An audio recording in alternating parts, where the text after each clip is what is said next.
안녕하세요. 토사부입니다. 오늘은 농촌 체류형 쉼터의 조건과 혜택에 대해서 지금까지 나온 기사들을 종합해서 알려드리겠습니다. 요즘 농지 규제 완화, 그린벨트 해제, 군사보호구역 해제 등 토지의 사용에 있어서 문턱을 낮추는 내용들이 연이어서 나오고 있습니다. 농촌 체류형 쉼터도 농지 규제 완화 방안 중에 하나에 해당하는데요. 정부에서 처음에는 농촌 체험주택이라는 용어를 사용하기도 했지만 지금은 주택이라는 민감한 표현보다는 농촌 체류형 쉼터로 바꿔서 사용하고 있습니다. 농촌 체류형 쉼터, 말 그대로 해석하자면 도시민이 주말에 농촌에서 농사를 지으면서 쉬고 싶을 때는 스테이, 머무를 수 있는 체류형 쉼터를 얘기합니다. 도시민이 꿈꾸는 5도 이촌 러스팅 라이프, 시골 생활로 농촌 생활 인구를 늘려서 농촌을 활성화시키려는 방안으로 보여집니다. 일단 농촌 체류형 쉼터 관련 기사가 나오면서 언급되었던 내용들을 하나씩 살펴보겠습니다.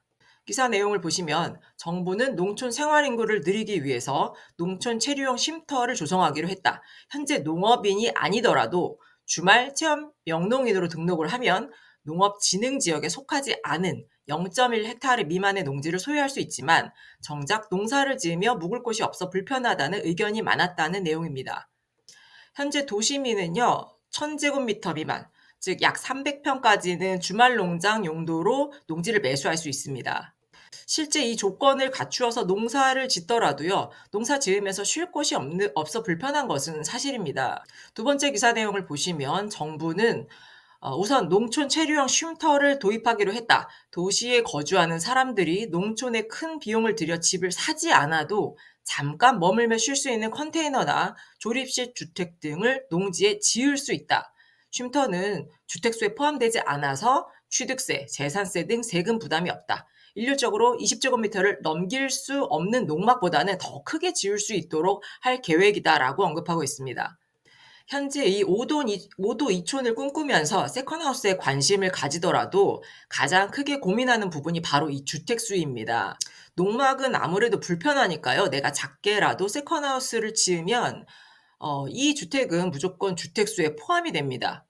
그 상태에서 내가 거주하고 있는 기존의 도시의 집을 팔게 되면 1가구 1주택 비과세 혜택을 받을 수 없게 됩니다. 그런데 농촌 체류형 쉼터를 주택수에서 제외한다면 코로나 이후로 비대면 업무가 일상이 되었죠. 특히나 비대면 업무가 가장 많이 늘어난 IT 업종 종사자들이 농촌 체류형 쉼터를 통해서 자연 속에서 워케이션 공간을 스스로 만드는데 문턱을 낮출 수 있게 됩니다. 이 도시민의 반응이 뜨거운 건 농촌 체류형 쉼터가 농막처럼 관련 규제가 적은 가설 건축물로 도입될 것이란 기대 때문입니다. 다시 기사를 보시면 당정은 22대 국회가 구성되면 의원 입법 형식으로 법제화를 추진한다는 구상이다. 러시아의 다차나 독일의 클라인가르텐처럼 도시민의 취미 농업을 위한 새로운 농촌 주거 공간이 우리나라에서도 탄생할지 주목된다는 내용입니다. 다른 나라에서 농촌 체류형 쉼터와 비슷한 무언가가 있는지 살펴보자면 이제 벤치마킹을 대상으로 러시아의 다차와 독일의 클라인가르텐을 언급하고 있는데요. 러시아의 다차는 집과 텃밭이 있는 주말 농장으로 개인의 사유재산이기 때문에 매매가 가능하고요. 독일의 클라인가르텐은 작은 정원이라는 뜻으로 국가가 소유한 땅을 개인에게 장기 임대하는 방식으로 운영하는 것으로 알려져 있습니다. 우리나라의 상황에서는 러시아의 다차가 주말 체류형 쉼터의 의미에 좀 더 가까워 보입니다.